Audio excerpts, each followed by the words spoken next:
Assalamu alaikum, how's it going? So I was a little bit sick, so I didn't do some videos for quite a while, but like I wanna restart doing them regularly now. And Bandai Namco and Sunrise has announced a brand new Gundam TV series together with Studio Khara. And like I've read about it a little bit, so I wanted to share my impressions so far because obviously we only have a trailer and an announcement. So I'm going to share some of my quick thoughts for now. And obviously the first big thing is how, like many other people, I initially thought that this will be a series with Anno Hideaki's hand on it, while that's not really the case. And that's also why, funnily, the series is not called Shin Gundam, because I was wondering why didn't they call it Shin Gundam, like Shin Ultraman, Shin Kamen Rider, etc. Because everything Anno is a fan of, that he finally got the occasion to do a real official thing for this series, this last 15 years or so. He always called it Shin something, so that's why I was wondering why it's not called Shin Gundam. But because it's not a brand new TV series by Anno, that's why it's not Shin Gundam. So yeah, so they talk about the they reveal the characters and stuff for now, and they talk about the story a little bit and shows the trailer. And personally, like, it's funny because I'm very excited for the series, but at the same time I don't really have like specific thoughts on it, because be it the trailer or the story pitch, like the story pitch is really a story pitch because anything could happen, because like it doesn't really say anything. Like the story could go into any direction ever, like you have no idea what's going to happen. And in a way, that's always one of the biggest appeals of original anime series, and why I always liked watching them. Like I always say, I don't really watch anime as it's airing anymore since 2016, and I used to do this since like 2001 with Gundam Seed, and like the first Purikua series, and like Samurai Champloo, etc. In the early 2000s, like with my siblings, I used to watch anime as it was airing, either raw or with fan subs. And until like 2016, 2017, when I started working and stuff, I stopped watching, kinda. But it's not like I'm not interested in anime anymore. It's just like I'm only watching things like differently. I'm not watching things as they air anymore. And Gundam as well. Like the last Gundam series I actually watched weekly was Jireko, so it was like 10 years ago.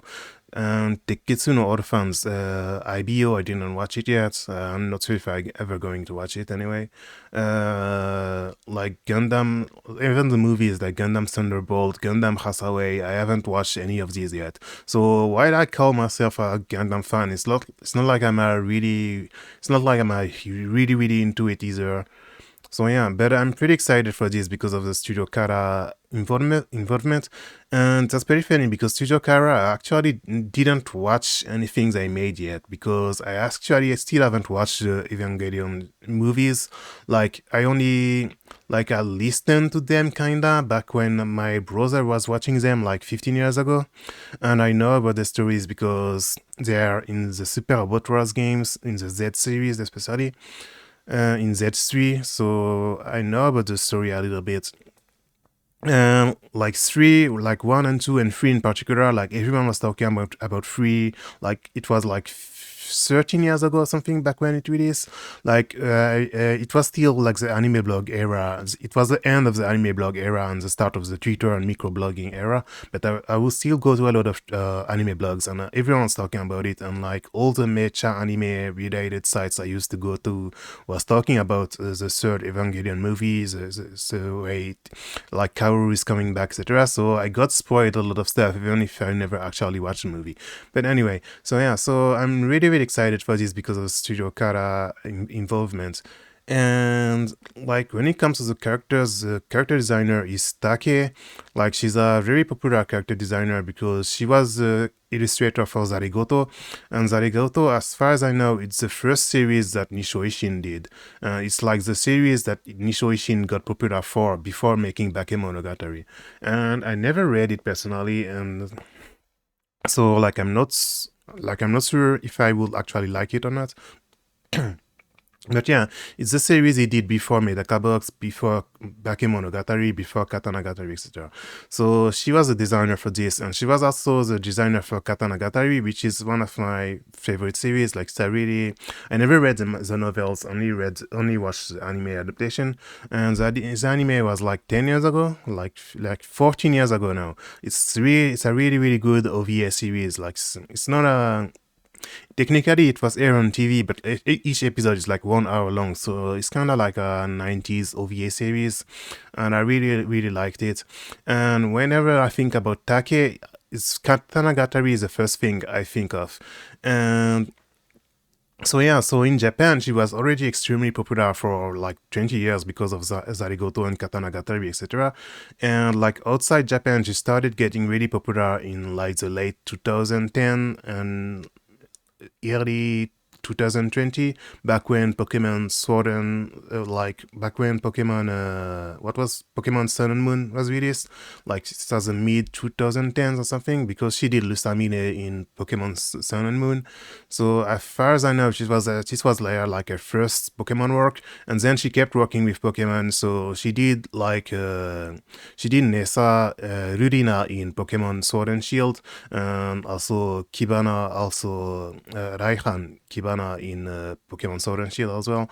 So because Pokemon Sword and Shield is kind of based on United Kingdom in England, they made a lot of black characters in the game. So it's pretty funny. Like, obviously, for as far as I know, Pokemon companies, they're the ones giving directions for the character designers. So it's not like Take decided to make some black characters, but it's very funny because there's so few black characters in anime and in Japanese media in general.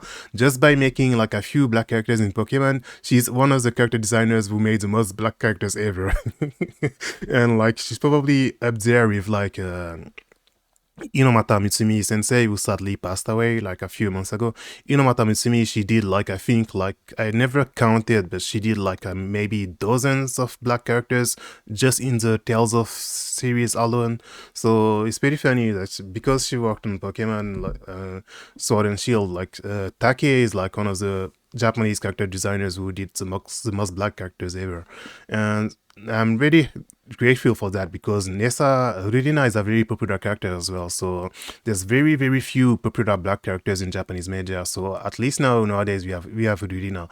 And so yeah, and the reason why I'm talking about the character design is, like, when I look at the characters of this new Gundam series, I get the feeling that I'm not the target audience, which is fine in a way. It's not a problem, because I'm a Muslim, so in a way, like, nothing is made for me anyway. So if I was actually only watching things, if they were like aligning with my morals, or aligning with, like, in tune with what I believe in as a Muslim, I wouldn't watch anything anyway. So it's not like I actually care whether something is made for me or not, because that's for me to decide anyway, if I like it or not. But yeah, like, it's hard to talk about, but like, it's a feeling that gets me, because Take is popular worldwide nowadays for Pokemon designs. I get the feeling that they wanted to go for a more, maybe younger audience, and more like younger adults, which is not me, because I'm getting older, so that's not me. But yeah, like, so like, I kind of get a feeling like I'm not really the target audience for this series. And when I look at the mecha design, I'm not a big fan either. So like, I don't know, like, maybe kids these days are like this, I don't know. Personally, I don't really like it, but we'll see how it goes when the series actually air, and like, maybe it will grow on me, and maybe I'll start liking it. But for now, like, it's not really doing it for me. And what else I wanted to talk about? Like, I guess when it comes to, like, when it comes to the character design, like, I talked about this, and like, oh yeah, the Seiyu. That's another thing I wanted to talk about. Like, the Seiyu in particular, I'm a big fan of Ishikawa Yui. I'm a big aficionado of Ishikawa Yui. So like, I'm really looking forward to what this character will do. And like, it's like one of the reasons why I'm planning to watch this series. And yeah, so to be honest, like, even if I say that I don't like the mecha design much, and even if I say that the character design. Even if I really like Take, the character design, because it's for a Gundam series, like it's because the Gundam brand is attached to it, like it's kinda making me think that this series is not for me. But anyway, but even so, like I'm really excited for this, and I'm planning inshallah to like watch it weekly and see where it goes, because yeah, like I was saying, like the last Gundam series I watched was Jericho like 10 years ago, which I really loved. Like it's one of my favorite series ever now. And I gotta watch the movies. I only watched the first two movies. Like the first movie I was at the avant premiere in 2019 at Japan Expo in France with director Tomino. Like that was a really really cool event. I watched this, and I watched the second movie as well. But I still didn't watch movies 3, 4, 5. So I gotta watch them.